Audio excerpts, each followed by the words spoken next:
음, 이스라엘 백성들이 애굽에서 400년간 종으로 이제 지내죠. 그리고 하나님의 은혜로 이집트를 이제 탈출하게 됩니다. 그 바로가 군대를 이끌고 뒤쫓아옵니다. 그 눈앞에는 이제 홍해를 만나게 돼요.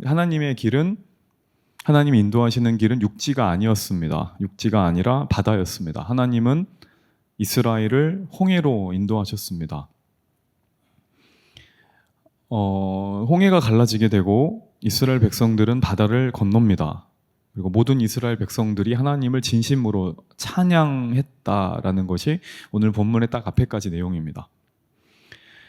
이제 홍해를 건너면은 이제 땅에 있겠죠. 그 도착한 땅의 이름은 수르 광야라는 곳입니다. 오늘 본문의 배경은 홍해를 막 건넌 이스라엘 백성들이 수르 광야에 도착해서 있었던 일입니다. 수르 광야는 특징이 있습니다. 이름부터가 광야죠. 그러니까 우리가 생각하는 아프리카 사막 정도는 아니겠지만 거의 반사막지대로 보시면 됩니다. 이스라엘은 이곳을 3일간 걸어갔습니다. 첫째 날 걸어갈 때는 막 홍해를 건넌 그 여흥이 있을 거예요. 어마어마한 그 흥분이 있었을 겁니다. 기분이 좋았겠죠. 근데 이틀이 지나고 3일째 되는데 큰 문제가 생깁니다. 이들에게 물이 떨어지게 됩니다. 22절에 이렇게 나와 있을 겁니다. 모세가 홍해에서 이스라엘을 인도하매 그들이 나와서 수르 광야로 들어가서 거기서 사흘 길을 걸었으나 물을 얻지 못하고, 사막 같은 곳을 가는데 3일 동안이나 물을 얻지 못합니다. 얼마나 힘들었겠습니까? 자, 그런데 여러분, 여기서 우리가 조금 고민해 봐야 될 내용이 있는데, 지금 이스라엘 백성들이 물을 얻지 못하는 이유, 물은 정말 필요한 거잖아요. 물을 얻지 못하는 이유가 뭘까요? 이제 길을 잃어버려서가 아닙니다. 하나님이 인도하시는 방향과 반대 방향으로 가서도 아닙니다. 이스라엘은 길을 잃어버리지 않았습니다. 이스라엘은 하나님께서 보내주신 구름기둥, 불기둥을 잘 따라갔습니다. 그런데 물이 없어요. 다시 말해서 하나님의 인도대로 잘 따라갔어요. 이해가 되든 이해가 안 되든 잘 따라갔어요. 그런데 3일 동안이나 물을 만나지를 못한 겁니다. 물을 구하지 못한 거예요. 여러분, 우리가 신앙생활을 하면서 참 힘들게 하는 부분이 이런 내용들입니다. 하나님의 인도를 따라가요. 그런데 그 부하게도 해달라는 내용도 아니고 돈벼락을 맞게 해달라는 것도 아닌데 생활에 있어서 정말 필요한 거 아닌가요? 물 같은 경우는. 근데 3일 동안이나 물을 얻지 못하는 고난을 만날 때가 있어요. 그리고 우리는 그럴 때 마음이 어렵습니다. 되게 당황해요. 힘들까 봐 막 기도도 합니다. 그리고 하나님이 기뻐하시는 것 같고 하나님 살아계시는 것 같으니까 기도를 해요. 새벽에 일어나서 큐티도 합니다. 올 한 해 되게 바쁠 것 같은데 시간을 내어서 훈련도 받아요. 그리고 목자로 섬기기도 해요. 학생들 목자도 힘들지만 취업 준비하면서 목자로 섬기는 건 얼마나 불안합니까? 그리고 직장 생활 하시면서 쉬고 싶은 이때 와서 섬기는 거 얼마나 힘드셔요. 목자로도 섬깁니다. 하나님께서 기뻐하실 것을 생각해서 또 우리가 이 길을 계속 걸어가는데 마실 물이 계속해서 없어요. 그러면 우린 당연히 힘듭니다. 분명 말씀대로 살고 있는데 내가 기도했었을 때 받은 응답은 이거였는데 예상치 못하는 고난이 우리 삶에 찾아올 때 우리는 굉장히 당황스럽습니다. 이스라엘이 굉장히 마음이 어렵고 힘들어하던 3일이 지났고 물을 드디어 발견했습니다. 그러면 그렇지, 하나님이 살아계십니다. 그러면서 이제 그 지역 이름이 마라라는 곳입니다. 이제 얼마나 신이 났겠어요. 물이 있으니까 이제 막 뛰어듭니다. 이제 너나 할 거 없이 막 첨벙첨벙 뛰어드는데 먹어보니까 물 맛이 약간 이상한 거예요. 도저히 먹지 못할 물이에요. 물을 얻기는 얻었는데 그 물이 써가지고 마시지 못할 물입니다. 그게 23절인데 마라 이르렀더니 그곳 물이 써서 마시지 못하겠으므로 그 이름을 마라라 하였더라. 자, 마라라는 말이 그 쓰다 괴롭다라는 말입니다. 그 지명 자체가 물이 있긴 있는데 되게 쓴 물인 거예요. 자, 이때까지 상황을 한번 정확히 볼게요. 이스라엘 백성의 입장에서 한번 생각을 해보세요. 자, 맨 처음에 힘들었던 건 뭐냐면 하나님이 인도하신 대로 이제 걸어갔어요. 걸어갔고 쭉 이제 길을 가는데 먹고 살기 힘든 어려움을 만납니다. 이게 첫 번째 어려움이에요. 이스라엘이 겪었던. 두 번째 어려움이 뭐냐면 한 3일이라는 시간이 지났습니다. 3일의 시간이 지났고 정말 힘들게 기도 응답을 받았어요. 자, 그런데 이제 이게 중요한데 3일 만에 겨우 응답이 왔는데 이것은 응답이라고 보기 힘든 응답이에요. 다시 말해서 너무 실망스러운 응답이에요. 이게 3일 만에 왔어요. 물은 물인데 쓴 물이에요. 응답은 응답인데 아무리 봐도 이거는 쓸모없는 응답이에요. 저도 이럴 때가 있었는데 그 예전에 이제 그 취업 준비를 할 때 한참을 기도하면서 뭐 들어간 회사가 있었습니다. 뭐 대학부 수련회 때는 좀 이야기했었는데 이거는 뭐 제가 봐도 기도응답이었고 주변 사람들이 봐도 기도응답이었어요. 어떤 그 외국계 회사에 들어갔고 거기서 이제 일을 하게 됐는데요. 그 안에 상상할 수 없는, 또 물론 지금은 가끔 상상하긴 합니다. 상상하기 싫은 어떤 상사 한 명이 있었습니다. 어마어마한 상사였습니다. 이런 창조적인 언어로 사람을 괴롭힐 수 있구나라는 아직도 그 말들이 기억나는데 저를 정말 괴롭혔어요. 그래서 살이 그때 정말 많이 빠졌었어요. 기도 응답이 원망이 된 거예요. 왜 그러셨을까? 이게 응답인 걸까 생각이 들었어요. 자, 뭐 저희 부서 안에 또 이런 친구들이 있어요. 유학을 갔어요. 근데 그것이 오늘 본문에 나와 있는 마라와 같은 것인 거예요. 뭐 사람들은 이야기합니다. 야, 너 드디어 물 찾았구나. 기도하더니 진짜 하나님이 물을 보내주셨네? 라고 이야기를 하고 이겁니다. 기도응답 받았네, 진짜. 너 합격했구나, 취직했구나, 결혼했구나.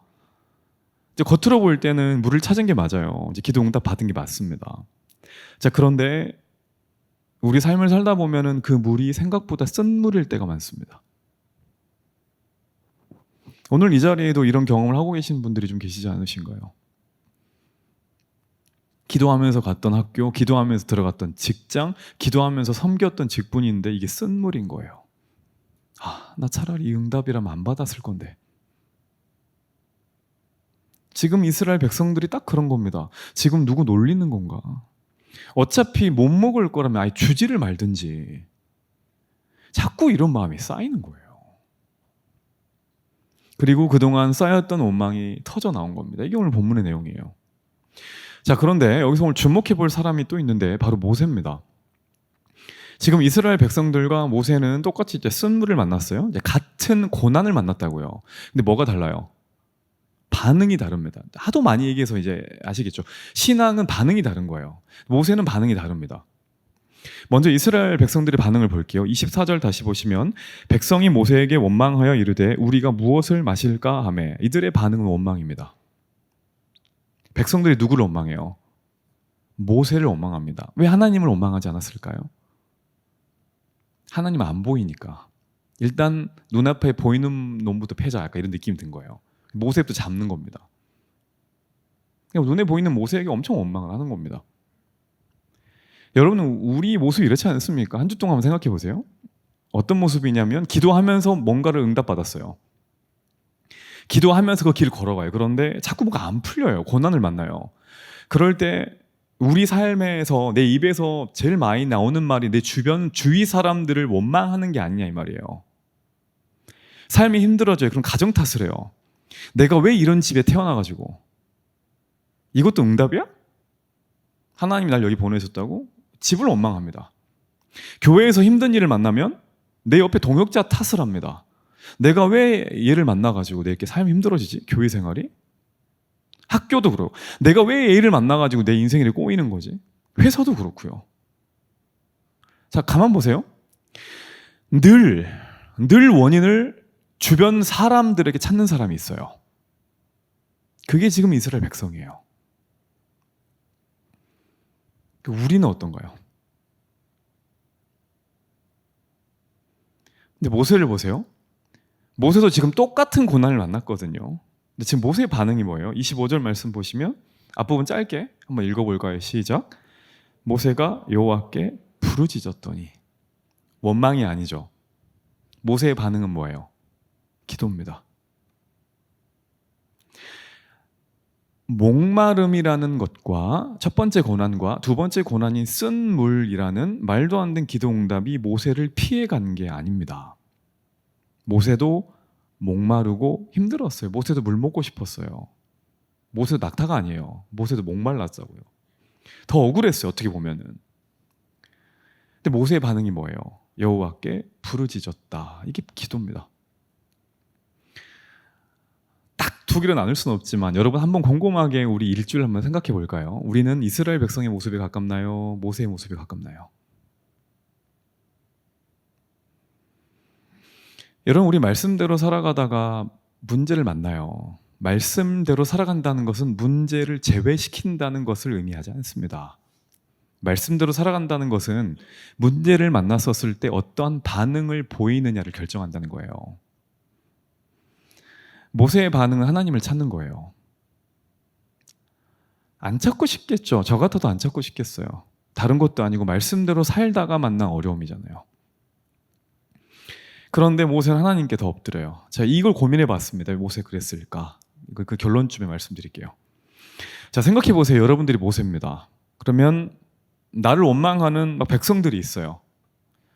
백성들이 단체로 막 찾아와가지고 항의하는 거예요. 이게 무리야! 이러면서 막 항의하는 거예요.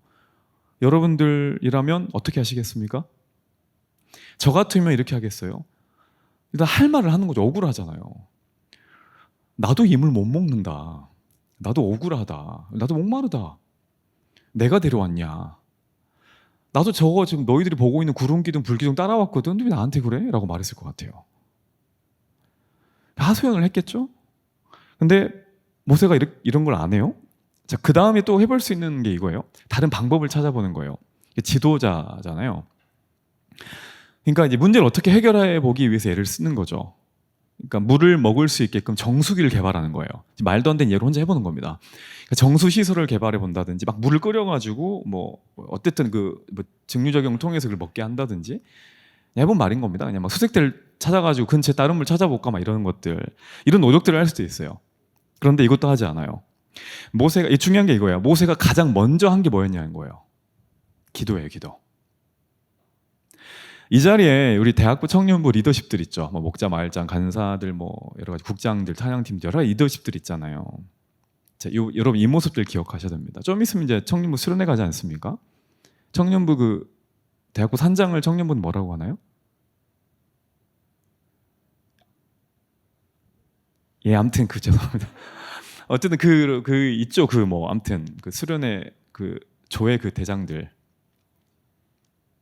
죄송합니다. 나중에 여쭤볼게요. 그 수련회 조를 맡고 대학부 산장들도 마찬가지지만 여러분 진짜 리더는 외로운 자리입니다. 뭐 어떻게 설명할 수도 없고 말해줘 듣지도 않고 왜 물어봤는지 듣지도 않을 거면은 네, 힘들어 보이는 것 같은데. 그 되게 억울한 일도 많이 겪어요. 마음이 너무 어려워요. 리더들이 되게 그래요. 여러분 그럴 때 어떻게 해야 되냐면 그 대학부 수료회 때도 계속 말했는데 자기 변호가 아니에요.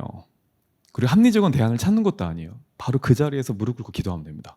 눈 감고 하나님 도와주세요. 이들에게 물을 주셨는데 이 물이 씁니다. 그리고 저도 씁니다. 어떻게 하실까요? 기도하셔야 됩니다.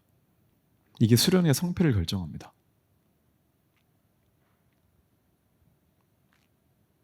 모세가 하나님께 부르짖고 기도해요. 그러니까 하나님이 방법을 알려주시는데 자, 그게 25절입니다. 한번 다 같이 다시 한번 읽어보겠습니다. 시작. 모세가 여호와께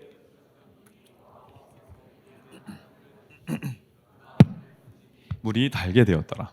자, 하나님께 기도를 해요. 그랬더니 하나님께서 문제를 해결할 방법을 알려주세요. 기도를 통해서 하나님의 말씀을 듣고 행동을 하니까 문제가 해결됩니다. 하나님은 이걸 알려주고 싶었던 거예요. 문제 해결은 해주겠는데 그 전에 필요한 게 기도다. 여러분 행동이 나쁜 게 아닙니다. 중요한 건 순서예요. 모세도 행동하고 움직였습니다. 그런데 무엇이 행동보다 앞섰나요? 기도입니다. 여러분, 이게 크리스천의 가장 큰 특징입니다. 생각보다, 말보다, 행동보다 기도가 앞서는 겁니다. 오늘 많은 사람들이 인생의 문제들을 만납니다. 보통 두 가지로 반응합니다. 주위 사람들을 원망해요. 환경을 원망합니다. 그리고 또는 굉장히 큰 노력을 기울여요. 내가 여기서 어떻게든 살 길을 만들어 보리라. 더 열심히만 뛰는 거죠. 더 열심히만 뛰고 더 열심히 살면 어떻게 될 줄 알고 엄청나게 몸부림을 칩니다. 그런데 맞습니다. 틀린 건 아니지만 하나님의 사람이 먼저 해야 될 건 따로 있어요. 그거는 기도예요. 기도. 먼저 열심히 움직이기 전에 기도를 해야 돼요. 주님보다 앞서지 않아요. 이따 찬양하겠지만 겸손하게 주님의 말씀을 기다리는 사람이에요. 겸손하다는 것의 가장 큰 특징이 뭐냐면 말씀을 기다리는 거예요. 그게 겸손이에요. 성품이 온유한 걸 말하는 게 아닌 겁니다. 여러분, 기도가 뭐예요? 회의 시간, 작전 시간입니다. 모세가 가장 먼저 기도를 통해 하나님께 이 문제를 아뢰고요. 충분히 회의 시간을 걸쳐요. 하나님이 이제 모세가 원하는 답을 주십니다. 그 답대로 행동하는 거예요. 여러분, 그래서 성경은 말합니다. 되게 중요한 구절인데 야고보서 5장 13절 우리 같이 읽어보겠습니다. 시작. 너희 중에 고난은 당하는 자가 있느냐? 그는 기도할 것이요. 한 번 더 읽어볼게요. 시작. 너희 중에 고난 당하는 자가 있느냐? 그는 기도할 것이요. 다른 거 하란 말 안 나옵니다. 일단 먼저 뭐 하래요? 기도할 것이요. 즐거운 자가 있느냐? 찬양할 것이요. 뒤에 나와요. 사랑하는 여러분, 우리가 인생을 살다 보면 참 여러 가지 어려운 문제들을 만나요. 그리고 쓴 물을 만나고 쓴 기도응답을 만납니다. 기도응답이 쓸 수도 있어요. 늘 단 건 아니에요. 십자가가 기도응답인데 십자가가 달콤하던 거예요. 십자가는 씁니다. 고난 앞에서 이스라엘 백성들처럼 원망으로 반응하지 마세요. 기도보다 앞서지 마세요. 기도보다 앞서는 모든 것은 나의 의입니다. 사람은 죄 때문에 무너지기도 하지만 결정적으로 자기 의 때문에 무너집니다. 오늘 우리 중에 쓴물 가운데 계신 분들, 고난 중에 있는 분들, 말씀 그대로 해보자고요. 가장 먼저 기도할 수 있는, 그리고 이 자리가 그 자리가 되기를 간절히 원합니다. 하나님의 자녀인 우리가 문제 앞에서 기도하지 않으면 주변 사람들과 자꾸 싸울 일만 생겨요. 자꾸 서운한 거예요. 고난 앞에서 기도하지 않으면 우리가 아무리 열심히 뛰어도 문제는 절대 해결되지 않아요. 그래서 가끔 말씀드렸죠. 무릎 꿇고 해결되지 않는 문제는 일어서서도 해결되지 않아요. 크리스천의 모든 문제는 무릎으로 먼저 해결하는 거예요. 모세가 쓴물 앞에서 무릎 꿇고 기도합니다. 부르짖어요. 하나님이 주신 답이 이겁니다. 한 나무를 그 물에 던지라는 거예요. 쓴 물에.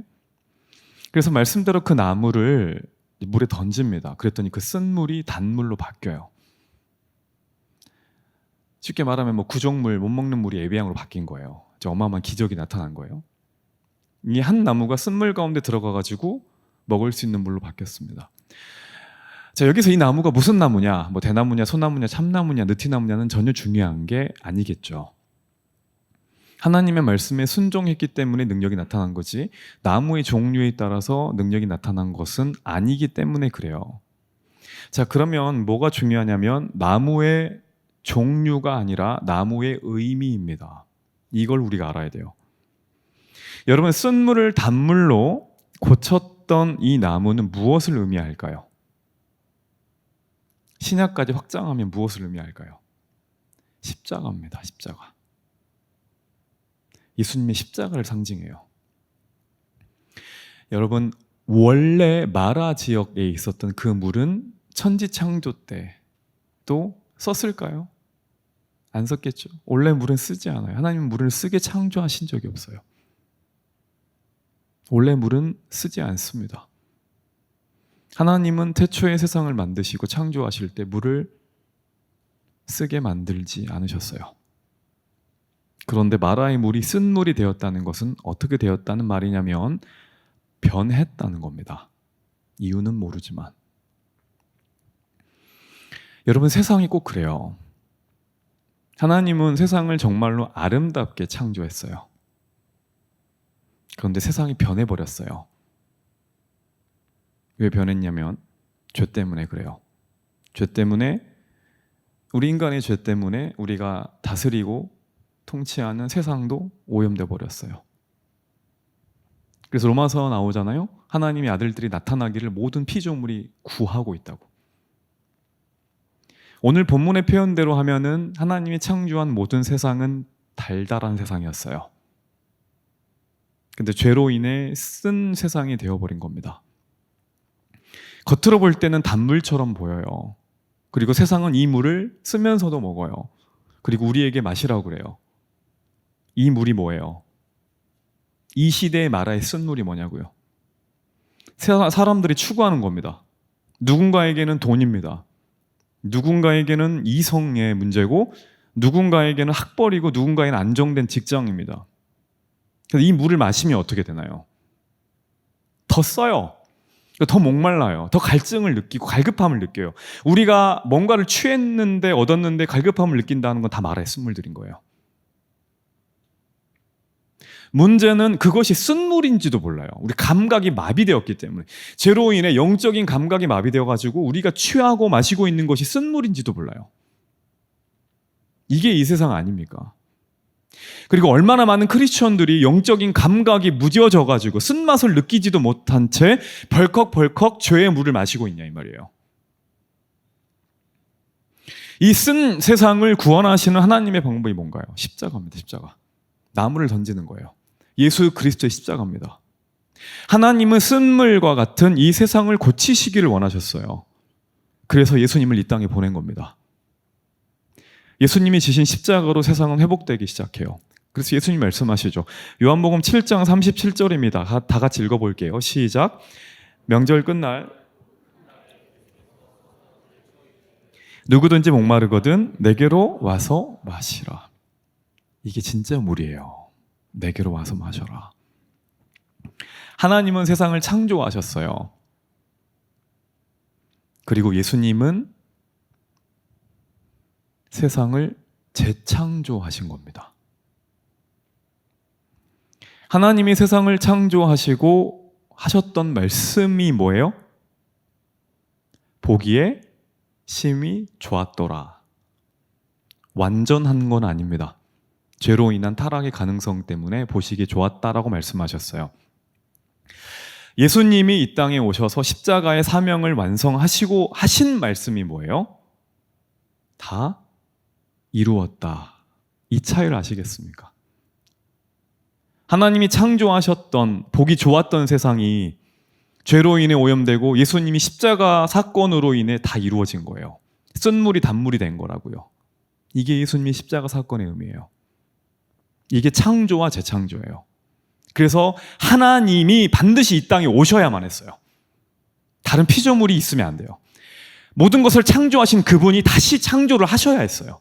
그래서 하나님의 아들이 이 땅에 온 겁니다. 오셔야만 했어요. 그리고 여기서 우리는 우리의 사명을 발견할 수가 있어요. 이게 되게 중요해요. 이제는 저와 여러분들이 오늘 본문에 나오는 무슨 역할을 해야 된다는 거예요. 나무가 되어야 된다는 거예요. 이 한 나무가 되어야 된다는 거예요. 우리가 매 순간 만나는 세상은 어떻습니까? 한 주 동안 경험했던 우리 세상은 어떻습니까? 정말 많이 타락해 있죠. 그렇지 않습니까? 우리가 그 속에 들어가야 된다고요. 마태복음 5장 13절 14절 보세요. 한번 이것도 같이 읽어볼게요. 시작. 너희는 세상의 소금이니 소금이 만일 그 맛을 잃으면 무엇으로 짜게 하리요? 14절. 너희는 세상의 빛이라 산 위에 있는 동네가 숨겨지지 못할 것이요. 자, 무슨 소금이고 무슨 빛이에요? 세상의 소금이고 세상의 빛이에요. 교회의 소금이고 교회의 빛이 아니란 얘기예요. 우리가 빛을 발할 곳은 세상이지 교회가 아니라는 겁니다. 우리가 맛을 내야 될 곳은 교회가 아니라 세상이라는 거예요. 교회만 머물러서는 안 되고 우리의 정체성을 선명하게 드러내야 될 곳이 세상이라는 겁니다. 그 세상의 소금이고 세상의 빛이라고 한 거예요. 그 역할을 우리에게 부탁한 겁니다. 성경을 보면은 애굽에서 종생활을 하던 이스라엘 백성들에게 하나님께서 한 사람을 던집니다. 그리고 하나님께서는 그 한 사람을 통해 이스라엘을 건져내시고 구원하시죠. 그 사람이 누구예요? 모세죠. 모세라는 사람을 통해 억압의 역사가 해방의 역사로 바뀌게 됩니다. 하나님이 던진 그 사람 때문에. 이게 한 나무 역할이에요. 오늘 본문에 나오는 골리앗이라는 엄청난 거인 앞에 모든 이스라엘 군대가 주눅들어 있습니다. 패배의식에 사로잡혀 있습니다. 그때 하나님께서 보내신 한 사람이 그 전쟁터에 던져집니다. 그 사람이 누구예요? 다윗입니다. 하나님께서 다윗 한 사람을 던지시니까 전쟁의 분위기와 결과가 바뀝니다. 신약으로 넘어가 볼게요. 하나님은 이방 사람들을 구원하기 위해서 누구를 던지시나요? 바울을 던집니다. 한 사람의 사람을 던짐으로 인해 수많은 이방 사람들이 하나님께로 돌아옵니다. 하나님의 문제 해결 방법은 이거예요. 한 나뭇가지를 던지는 거예요. 여러분, 오늘도 똑같습니다. 우리가 그 한 나무가 되어야 돼요. 난 사람이 나만, 그 주변에 누구도 아니고요. 나 한 사람만 제대로 그리스도인인 것을 각성한다면, 나 한 사람이 십자가 복음의 능력을 정말로 경험한다면, 내가 다니고 있는 직장과 학교와 가정은 반드시 바뀝니다. 왜냐하면 하나님이 그러라고 우리를 그곳에 보내셨거든요. 크리스천이 기도하면서 공부하면 다 좋은 대학 가야 되게요? 왜 안 그럴까요? 사명이 달라서 그래요.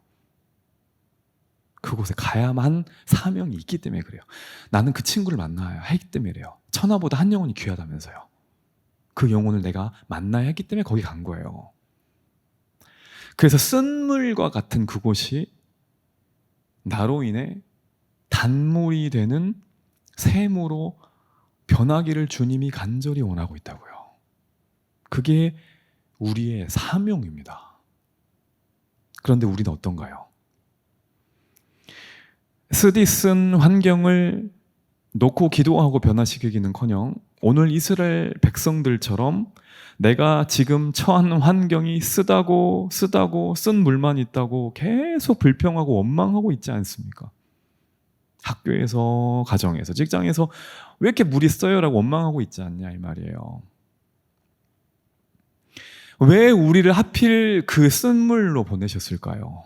하나님의 일하심은 후회하심이 없다고 우리 찬양도 했잖아요. 왜 보내셨을까요? 실수일까요? 아니요, 실수가 아니에요.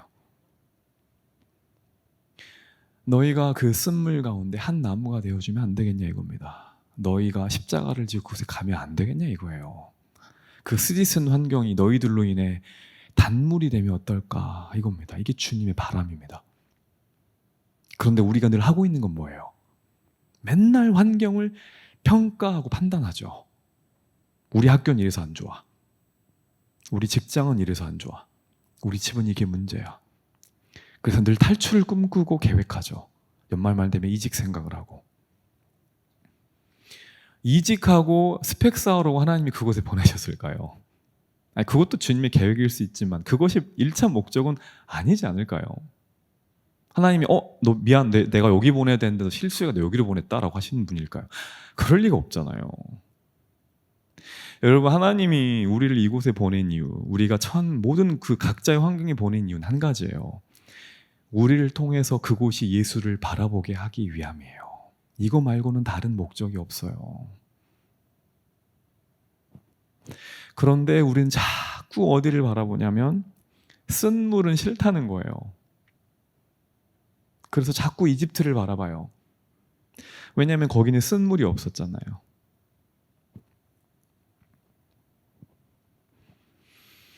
홍해를 건너고 난 이스라엘이 만난 것은 젖과 꿀이 흐르는 가나안 땅이 아닙니다. 홍해는 구원이라 그랬죠. 구원 사건을 경험한 이스라엘이 만난 것은 광야입니다. 이집트와 가나안 사이에는 광야가 있습니다.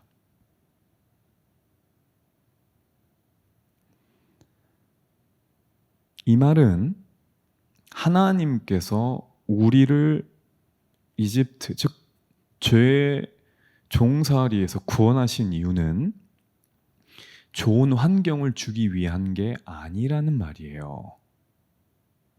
하나님이 주시고자 하는 선물은 좋은 환경이 아니라 우리의 변화입니다. 구원받은 백성에게 하나님이 가장 먼저 주시는 선물은 나의 변화예요. 그래서 광야가 있는 거예요. 사랑하는 여러분, 하나님은 우리를 빛과 소금으로 부르셨다는 것을 절대 잊으시면 안 됩니다. 빛은 환한 곳에선 필요하지 않아요. 어두운 곳에 필요한 것이 빛입니다. 소금은 신선하고 깨끗한 곳에 필요한 것이 아니에요. 부패하기 쉬운 곳에 필요한 것이 소금입니다. 그래서 하나님이 쓴물과 같은 그곳에 때때로 나를 보내시는 거예요. 쓰디쓴, 너무나 쓴 그 사람을 내 옆에 보내주신 거예요. 내가 기도하고 이 십자가를 붙들고 기도함으로 그 사람이 단물이 되게 하고. 날이 많이 선선해졌습니다. 이제 본격적으로 2023년의 하반기를 보내는 이때죠. 우리에게 이 소망이 있으면 좋겠어요. 이 시대의 하나님의 방법, 다시 말해서 한 나무가 되어서 우리가 들어가는 모든 스디슨 환경이 달달한 환경으로 바뀔 수 있기를 주의 이름으로 간절히 축원합니다. 하나님은 쓴물을 단물로 바꾸시고, 자 이제 이 지게래 사투리네. 이게 정말 더 중요한 게 나오는데, 그게 뭐냐면 25절에 단물을 주신과 동시에 더 결정적인 걸 주시는데요. 25절 같이 읽어볼게요. 시작. 모세가 여호와께 부르짖었더니 그가 물에 던지니 그들을 위하여 법도와 율례를 정하시고. 자, 이게 되게 중요합니다.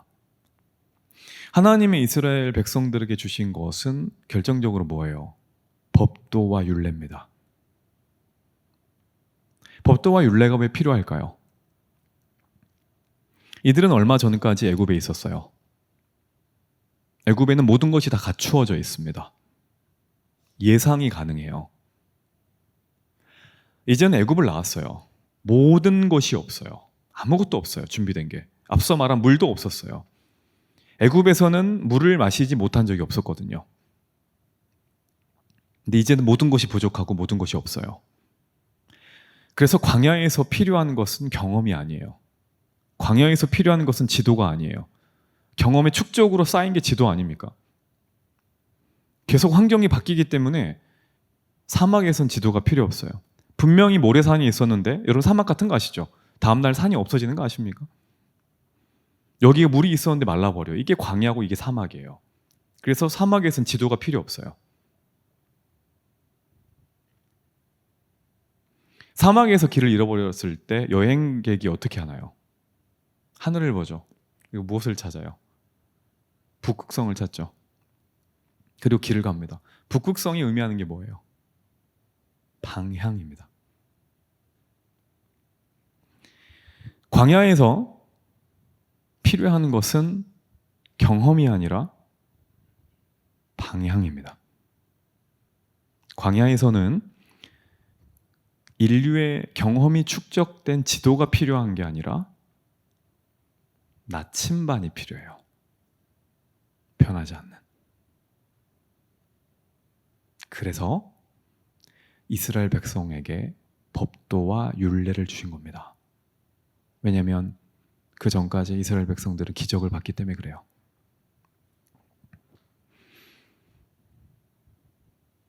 여러분 생각해 보세요. 홍해가 갈라졌어요. 나일강이 피를 보냈고, 지금 물의 모티브를 말씀드리는 겁니다. 이집트의 젖줄인 나일강이 피를 보냈고 바다가 갈라졌어요. 그 다음에 이들이 가장 만난 시험이 무엇에 대한 시험인가요? 물에 대한 시험이에요. 아이러니하지 않습니까? 물에 대한 주권을 하나님이 인정하게 하셨다고요. 이것 또한 답을 주신 시험이에요. 그런데 얘네들은 3일 전이에요. 홍해가 갈라진 게 3년 전도 아니고 3일 전이라고요. 하나님을 원망해요. 기적을 보고 살아갈 땐 너희들은 나를 원망할 수밖에 없다. 그런데 너희들이 이것을 붙들고 살 때 끝까지 이 길을 갈 수 있다. 그게 뭐라고요? 법도와 율례라는 겁니다. 이게 우리라는 거예요.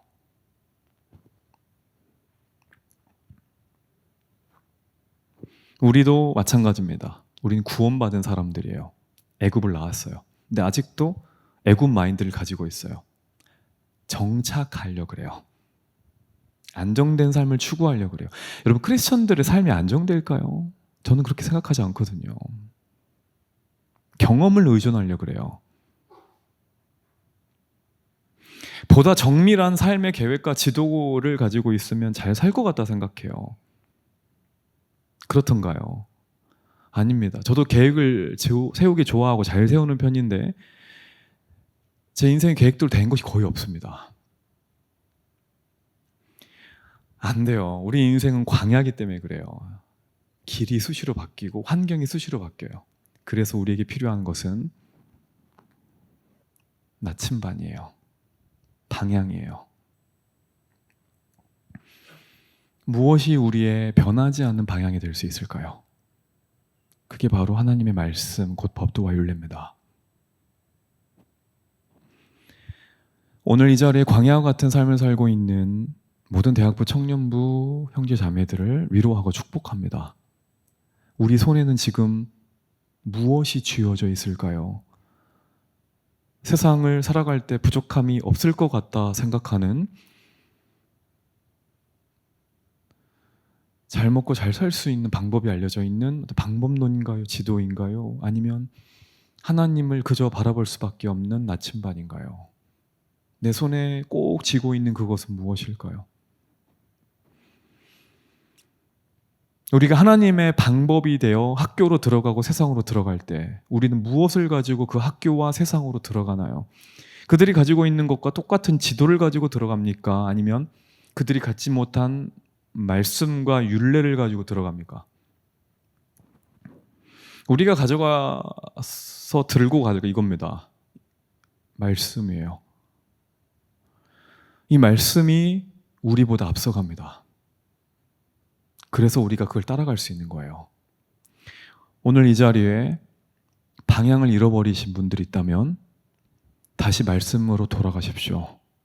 그리고 나의 삶을 깨트렸고 깨우쳤던 그 한 구절의 성경 구절, 그 말씀으로 내 삶의 방향을 다시 회복하면 광야는 반드시 건너갈 수 있습니다.